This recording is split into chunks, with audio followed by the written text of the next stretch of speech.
Welcome back. आज हमारा topic आप जान चुके हैं कि आर्टिफिशियल न्यूरल नेटवर्क्स या फिर हम बोलते हैं ANN। ये आपके वन ऑफ द यूनिट्स है। तो हम ANN के बारे में अच्छे से समझे बहुत ही सिंपल एग्जाम्पल के साथ। उससे पहले AI, ML और DL ये तो तीनों का जो एक सिंपल सम रिलेशन यहाँ पर पहले जान लेते हैं। तो यहाँ पर है AI मतलब artificial intelligence is a broader concept that aims to create machines capable of performing tasks that typically require human intelligence such as problem solving and decision making। तो यहाँ पर AI हम ये पहले भी वीडियो में पढ़ चुके हैं, बहुत सारे एग्जाम्पल से जान चुके हैं। ये एक अम्ब्रेला टर्म है और इस अम्ब्रेला टर्म के अंडर और भी कुछ टेक्निक्स आते हैं जैसे ML, DL एक्सेट्रा। नेक्स्ट क्या है? ML machine learning is a subset of AI focused on developing algorithms that enable computers to learn from and make predictions or decision based on data। अब ML AI का ही एक part है, यहाँ पर subset बोला जा रहा है। ये फोकस करता है कि इसको एक एल्गोरिदम दिया जाता है। अब इस एल्गोरिदम के बेस पर ML के अंडर जैसे सुपरवाइज लर्निंग और इस तरह की इसके 3 कैटेगरीज है, ये भी हमने डिस्कस किया है पहले। तो ये लर्निंग डिफरेंट वे से होता है। मेनली इसको एल्गोरिदम मिलता है या फिर आप इनको डेटा दिया जाए या फिर एनवायरनमेंट दिया जाए तो वहाँ से वो सीखता है, डिसीजंस लेता है और प्रेडिक्शंस वो करता है। तो सिंपल। अब नेक्स्ट है DL मतलब डीप लर्निंग, जो आज का हमारा मेनली फोकस्ड टॉपिक है। Is a specialized branch of ML that uses artificial neural networks, mainly ANN artificial neural network, यही हमारा आज का टॉपिक है। to model and solve complex tasks, often achieving human level performance in areas like image and speech recognition। मतलब यहाँ पर इस तरह से काम होता है कि वो एक ह्यूमन जिस तरह से काम कर सकता है उसी तरह का मतलब परफॉर्मेंस का इसका लेवल हमें मिलता है। तो चलिए इसको हम जब एग्जाम्पल से देखेंगे तो और बेहतर वे से समझेंगे। अब deep learning draws its inspiration from the human brain and its neural networks. अब न्यूरल नेटवर्क्स क्या है और इंस्पिरेशन कहाँ से मिला है? ह्यूमन ब्रेन से। To understand the concept of deep learning it's essential to begin by exploring the fundamental building blocks known as neuron. अब डीप लर्निंग को समझने के लिए इसका जो फंडामेंटल जो ब्लॉक है जिसके ऊपर सब कुछ बेस किया हुआ है वो क्या है? वो है ये एक छोटा सा न्यूरॉन। अब ये न्यूरॉन क्या है, ये कैसे काम करता है, स्पेशली आर्टिफिशियल न्यूरल नेटवर्क में किस तरह से काम करता है, वो हम आज बहुत ही अच्छी तरह से बड़े ही अच्छे अच्छे एग्जाम्पल्स के साथ जानेंगे। तो पहले कुछ छोटे छोटे एग्जाम्पल्स हम जानते हैं, उसके बाद एक बहुत ही इन डेप्थ एग्जाम्पल से इसे समझेंगे। तो first, a little kid learns to tell the difference between a school bus and a regular city bus. अब स्कूल बस और रेगुलर जो स्ट्रीट पर चलने वाली बस, इन दोनों में एक बच्चा डिफरेंस कैसे जान जाता है? हाउ? तो आपके सामने ये दोनों बसेस का पिक्चर है, तो आप भी समझ पा रहे हैं कुछ हद तक। तो ये है through visual cues and contextual information. मतलब क्या हुआ?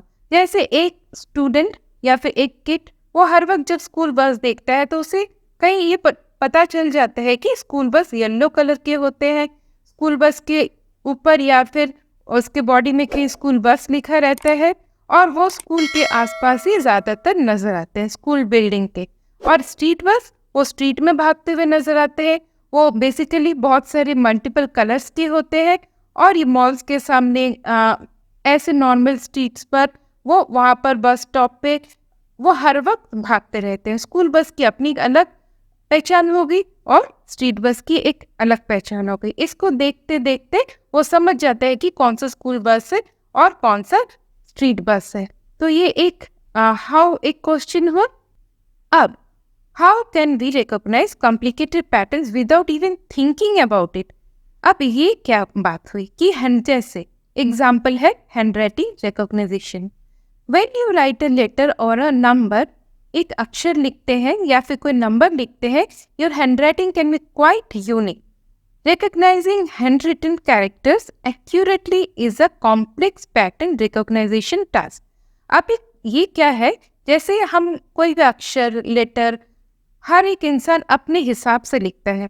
कोई हैंडराइटिंग देख के हम समझ जाते कि क्या लिखा है. और स्पेसिफिकली आप देखेंगे डॉक्टर्स जब लिखते हैं कि हमको प्रेस्क्रिप्शन में मैक्सिमम टाइम पे पता नहीं चलता कि क्या लिखा है, मगर कुछ हद तक हम उन पैटर्न्स को रिकॉग्नाइज करके बोल सकते हैं ओके कुछ इस तरह से ये हो सकता है, ये लिखा हुआ है. तो ये जो पैटर्न है, ये कॉम्प्लिकेटेड पैटर्न्स है, ये हम समझ कैसे जाते हैं? हाउ, ये एक क्वेश्चन हुआ. Next, how can we quickly tell our own pet dog from a dog we see on the street? एक पेट डॉग और जो डॉग जो रोड्स पर घूमता है, उन दोनों में हम डिफ्रेंशिएट कैसे कर लेते हैं? यहाँ पे भी कुछ पैटर्न को हम जानते हैं कि ऐसे होता है तो ये पेट डॉग है, ऐसे है तो ये स्ट्रीट डॉग है. तो ये पैटर्न देख के समझ के हमारे ब्रेन में एक मतलब कॉन्सेप्ट बन जाता है, एक छाप बन जाता है, एक हमारे न्यूरॉन्स वो खुद से सीखने लगते हैं कि ये क्या है. तो basically the reason is that we have a big neural network of cells called neurons in our bodies and our brain is quite intricate. मतलब ऐसे छोटे छोटे से काफी न्यूरॉन से हमारा बॉडी और ब्रेन बना हुआ है, जो इंफॉर्मेशन रिसीव करता है, सर्कुलेट करता है और पास करता है, और इसी तरह से वो आपस में ठीक तालमेल बिठाकर समझ जाते हैं कि कौन सा पैटर्न क्या है और कौन सा चीज क्या है. हम बायोलॉजिकल टर्म में नहीं जाएंगे, हम एज पर कंप्यूटर्स हम इसको अब जानेंगे. It's made up of around 10 billion neurons and each one connects to about 10,000 others. तो कितना बड़ा इनका नेटवर्क है, और इसीलिए हम इतनी तरह के पैटर्न्स याद रखते हैं और समझ पाते हैं. तो चलिए नेक्स्ट स्लाइड में. So before we dive into understanding deep learning, let's explore the concept of neural network. अब डीप लर्निंग को समझने से पहले अब हमको पता चल गया है कि हमें समझना है न्यूरल नेटवर्क, क्योंकि ये ही है फंडामेंटल जो पहले सीखता है, क्योंकि इसी के बेस के ऊपर ये डीप लर्निंग ये आधारित है. अब in simple term, deep learning uses artificial neural networks that are inspired by the networks in our brain. अब इंस्पायर कहाँ से हुआ है डीप लर्निंग का आर्टिफिशियल न्यूरल नेटवर्क? हमारे ब्रेन की जो न्यूरॉन के नेटवर्क है वहां से वो इंस्पायर हुआ है. The idea behind ANN in deep learning is that our brains function by making connections between neurons. हमारा ब्रेन ये जो इतने सारे जो न्यूरॉन्स एक दूसरे से जुड़े हुए हैं, वो जो फंक्शन कर रहे हैं, वो किस तरह से फंक्शन कर रहे हैं, ये जो प्रोसेस है, इससे मतलब इंस्पायर होके ये डीप लर्निंग का ANN ये सिस्टम बनाया गया है. And we can mimic this process using technology like silicon and wares instead of real neurons. अब कंप्यूटर्स में तो रियल न्यूरॉन्स नहीं है, जो बायोलॉजिकल न्यूरॉन्स नहीं है, वहाँ क्या है, वो बने हुए सिलिकॉन्स और वेयर्स से. अब ये जो बने हुए हैं न्यूरॉन्स, इनका काम हम एक बहुत ही बेहतरीन एग्जाम्पल से जानेंगे. अब ANN या फिर artificial neural network. Think of an ANN as layers of virtual units called neurons or nodes. चलिए अब ANN को हम सोचते हैं कि ये कुछ नोड्स या फिर न्यूरॉन से बने हुए. तो ये न्यूरॉन कैसे दिखते हैं? जैसे मैंने यहाँ पे पिक्चर में डाला है, जैसे ग्रीन है, ब्लू है, रेड है. This neurons are connected to each other in a specific order. अब इनका ऑर्डरिंग भी एक अलग अलग ऑर्डरिंग है. ये ऑर्डर के अपने मायने हैं, अपने काम है. The job of these connected layer is to pass information from one neuron to the next until they can figure out what it means, like making a decision or recognizing something. अब ये जो information ये दूसरे layer, जैसे green से मैंने यहाँ पर ब्लू लेयर में हमने पास होते हुए देखा information को. अब ये जो सेकंड लेयर है, ये अभी डिसीजन लेगा और रिकॉग्नाइज करेगा कि यहाँ पर इंफॉर्मेशन आ क्या रहा है. और neural networks are a way to teach a computer program to learn from data. तो ग्रीन के पास डेटा आया, उसने पास किया ब्लू यहाँ पर ये लेयर को, और यहाँ पर डिसीजन हुआ, और फाइनली डिसीजन से एक फाइनल डिसीजन बना कि क्या है। तो हम इसे कुछ इस तरह से सोच सकते हैं कि ये एक सिंपल न्यूरल नेटवर्क है, जहाँ ये जो ग्रीन लेयर है ये इनपुट लेयर है, मतलब डेटा को वो एक्सेप्ट कर रहा है। उसके बाद उस इंफॉर्मेशन या फिर डेटा को वो नेक्स्ट लेयर में भेज रहा है जो कि हिडन है, क्योंकि आउटर वर्ल्ड से ग्रीन इस लेयर पे आ रहा है, इस लेयर से जा रहा है हिडन लेयर में जहाँ पर डिसीजन मेकिंग हो रहा है। फाइनली आउटपुट लेयर के पास जो फाइनल डिसीजन है वो चले जा रहा है टू द आउटर वर्ल्ड। तो इस तरह से हम इसको सेग्रीगेट कर सकते हैं और इसको हम एग्जाम्पल से भी समझेंगे। अब ये जो पिक्चर है आपके सामने, यहाँ पर देखिए हिडन लेयर समझ में आ रहा है कि ये नॉट एक लेयर है, यहाँ पर काफ़ी सारे मोर देन वन लेयर्स हो सकते हैं। अब यहाँ पर जो हम बोल रहे हैं कि इनपुट नोड, एक छोटे से ब्रीफली हम देख लेते हैं कि समझ जाते हैं कि ये क्या है। This is where real world information और data is first brought into the neural network. मतलब आउटसाइड वर्ल्ड से जो इनपुट आ रहा है वो कौन से लेयर में आ रहा है, इनपुट लेयर में। From here it's send to the hidden node where calculations can start. अब यहाँ से इनपुट के बाद नेक्स्ट, जैसे हम प्रोसेसिंग बोलते हैं नॉर्मल, जब हम कंप्यूटर का प्रोग्रामिंग करते हैं, तो ये उस तरह का एक लेयर है जहाँ पे प्रोसेसिंग हो रहा है, हिडन लेयर है। इसका काम करने का टेक्निक अलग है, इसलिए यहाँ पर इसको हम हिडन नोड बोल रहे हैं। At this stage there is no direct link to the outside world. Here the machine takes the information it received from the input node and performs calculations and processing on it. It's possible to have multiple hidden layer, बहुत सारे multiple layer हो सकती है hidden layer, ये blue वाले layer।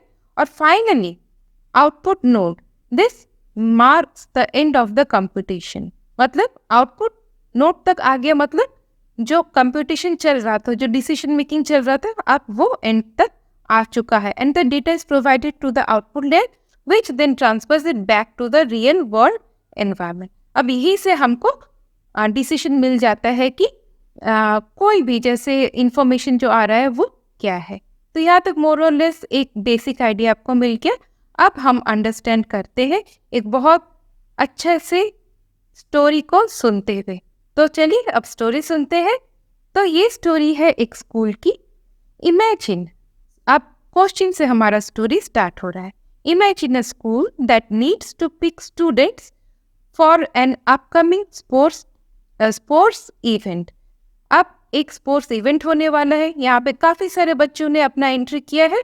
अब the school principal जो है वो अपॉइंट करती है अ टीम ऑफ टीचर, जहाँ पर कितने टीचर है, 3 टीचर है जो सिलेक्शन कमेटी में आ रहे हैं।